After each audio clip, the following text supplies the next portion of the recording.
Bismillahirrahmanirrahim. Makna yang kedua doa itu apa? Makna yang kedua dari doa itu adalah keridhaan. Karena Allah itu ridho sama orang yang berdoa.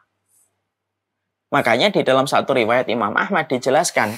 Di dalam satu riwayat Imam Ahmad, Rasulullah SAW itu menyampaikan, Innallaha yaghdab liman lam yas'alillah. Allah itu murka, Allah itu marah. Siapa yang dimarahi oleh Allah? Siapa yang dimurkahi oleh Allah? Bukan hanya pezina, bukan hanya peminum khamr, bukan hanya orang yang merubah syariat. Enggak, bukan hanya itu saja. Termasuk di antara orang yang sangat dimurkai oleh Allah ketika Nabi menjelaskan tentang sifat Rabb-nya. Innallaha yaghdab. Allah itu marah. Kepada siapa Allah itu marah? Liman lam yas'alillah. Kepada orang yang tidak pernah meminta kepada Allah. Jadi mintalah kepada Allah. Karena dengan meminta kepada Allah itu menurunkan keridhaan Allah kepada dirimu. Tapi ketika engkau menjarangkan frekuensi untuk berdoa, bahkan tidak pernah meminta kepada Allah, Allah itu marah. Allah itu marah. Berarti hamba ini ada masalah dalam tauhidnya ketika dia tidak mengenal siapa Rabb-nya. Makanya Allah itu murka. Sambilkan sebuah analogi sederhana. Ini analogi ya. Walaupun sifatnya Allah tidak bisa disamakan dengan makhluknya. Laisa kamitslihi syai' wa huwas samiul basir. Tapi analogi ini hanya untuk memudahkan kita memahami. Kapan seorang suami dan istri tersiksa di dalam rumah?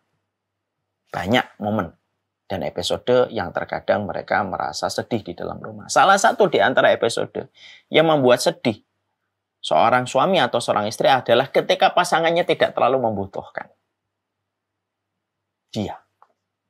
Misal, seorang istri di rumah, ngerjain semuanya. Suaminya nggak dimintain tolong. Ngangkat aqua galon, ganti lampu, nyuci mobil. Suaminya cuek aja, dibiarin aja suaminya. Dia ngerjain semuanya. Suaminya tentunya akan merasa sedih. Kok dia nggak minta tolong sama saya? Karena termasuk salah satu endorfin bagi seorang laki-laki di dalam rumah itu apa? Ketika merasa dibutuhkan. Sama istri. Istri kalau tidak dibutuhkan di dalam rumah, padahal rumah itu adalah istana bagi seorang wanita, dan ekspektasi tertinggi wanita adalah di dalam rumah. Kok dia tidak dibutuhkan ketika di rumah, pasti istri akan merasa kecewa, dan tentunya perasaan akan menderu-deru di dalam hatinya. Suaminya pulang nyiapin makan sendiri, goreng telur sendiri, kemudian mengambil ini, nyuci pakaian sendiri. Istrinya setiap naik ada apa, diem aja, nyetrika sendiri, semuanya dikerjain sendiri. Apa yang terjadi? Istrinya akan menangis. Bahkan bisa jadi itu lebih kuat efeknya daripada perkataan-perkataan yang kasar sekalipun. Disitulah kita mengambil sebuah sederhana makna.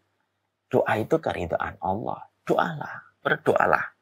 Karena itu makna dari sebuah keridhaan Allah dalam kehidupan setiap makhluknya. Makanya dengan kita berdoa itu Masya Allah ya. Sesungguhnya berdoa itu merupakan bagian yang Allah turunkan keridhaannya. Karena doa itu intinya ibadah. Ibu dan bapak bisa bayangkan. Kalau doa itu intinya ibadah. Berarti doa itu mendatangkan pahala yang tidak kecil, besar. Karena disebut dengan mukhul ibadah. Mukh itu otak dalam bahasa definisinya itu mukh itu otak. Nabi mendefinisikan doa itu mukhul ibadah. Doa itu intinya ibadah. Berarti kalau kita memahami doa itu adalah ibadah, salah satu konsekuensi makna ketika disebut doa itu adalah inti ibadah, berarti doamu itu berpahala. Dan itulah yang menurunkan ridhanya Allah. Bukankah para nabi, para rasul mereka ditolong oleh Allah setelah mereka berdoa? Sampai doanya dikabulkan oleh Allah satu persatu dan diabadikan di dalam Al-Quran. Bukankah Nabi Ibrahim berdoa hasbunallah wa ni'mal wakil? Lalu kemudian Allah turunkan ketenangan bagi hatinya Nabi Ibrahim. Dan Allah jadikan bagaimana api tidak mampu menjalankan fitrahnya untuk membakar dan menghanguskan. Ketika kekuatan api gejolaknya untuk menghanguskan tidak mampu berhadapan dengan doanya Nabi Ibrahim. Hasbunallah wa ni'mal wakil. Allah ridho. Bukankah kemudian semua yang dilakukan oleh kaumnya Nabi Nuh, ketika kaumnya Nabi Nuh mencoba untuk mencemooh, membuli, mendiskreditkan, menyudutkan Nabi Nuh, kemudian Nabi Nuh mengatakan di dalam doanya, bahwasanya ini maghlubun fantasir, ya Allah saya kalah maka tolonglah.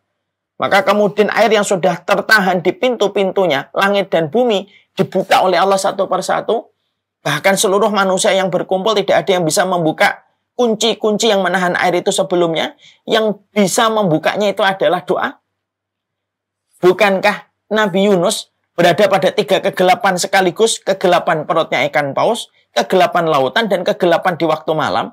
Maka 3 kegelapan sekaligus ini, itu kemudian disobek kegelapan 3 ini lapisannya dengan sebuah doa yang dipanjatkan oleh Nabi Yunus ketika berdoa, La ilaha illa anta subhanaka inni kuntu minadh dhalimin. Bukankah ini makna keridhaan? Allah kalau sudah ridha, maka pertolongan Allah lebih besar daripada ujian yang Allah berikan kepada hambanya. Dan tidaklah pertolongan itu turun kecuali dengan doa yang dipanjatkan. Karena doa itu tidak organik. Karena pertolongan itu terkadang tidak organik langsung turun. Tapi harus dipancing dengan doa yang harus dipanjatkan. Makanya inilah yang kemudian menjadikan kita ngerti. Ada seorang syekh cerita kepada kita dalam salah satu muhadharah. Syekh itu guru besar. Saya lihat di YouTube. Dia bercerita tentang seorang wanita yang sebenarnya sudah divonis sebenarnya tidak bisa untuk mengandung. Dengan berbagai macam kondisi dan penyakit. Tapi belum diangkat rahimnya. Dokter mengatakan sulit ini untuk bisa hamil.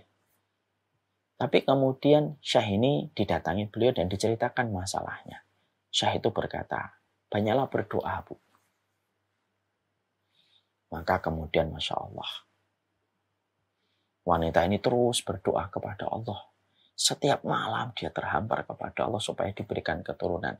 Supaya tidak dibiarkan sendirian dalam kehidupan di dunia hingga tuanya. Supaya ada yang melanjutkan kebaikannya sebagai manusia ketika memiliki keturunan. Tumpah air mata. Tumpah air matanya. Setiap malam. Satu kesempatan ketemu lagi dengan syekhnya. Ketika ketemu kembali dengan syekhnya. Masya Allah. Betapa kagetnya syekhnya mendapati beliau sudah membawa anak. Terima kasih Syekh. Terima kasih guru besar. Sesungguhnya nasihatmu singkat. Banyaklah berdoa. Ternyata Allah sudah memberikan ini. Lalu syekhnya bertanya, apa rahasia datangnya si kecil mungil ini pada hidupmu? Tidaklah satu malam aku lewati kecuali aku menangis meminta kepada Allah. Masya Allah. Disitulah kita mendapati sebuah pelajaran besar, Ibu dan Bapak. Apa pelajaran besarnya? Orang yang rajin mengetuk pintu adalah orang yang paling besar dibukakan pintu untuknya. Ambil analogi sederhana. Saya datang ke rumah. Saya ketuk. Sekali, mungkin tidak dibukakan. 2 kali, mungkin juga belum dibukakan. Baru 2 kali kok. Tapi saya ketuk. Maka kemudian pasti Sahibul Bait mendengar suara itu dan membukakan pintu. Masya Allah. Itulah perumpamaan doa. Orang yang rajin mengetuk pintu langit adalah orang yang paling besar dibukakan pintu untuknya. Karena dalam doa itu ada ridho yang Allah bersamakan untuknya. Masih merenung untuk tidak berdoa sama Allah? 2 makna loh sudah kita hadirkan. شكرا يا ربي شكرا هديت قلبي شكرا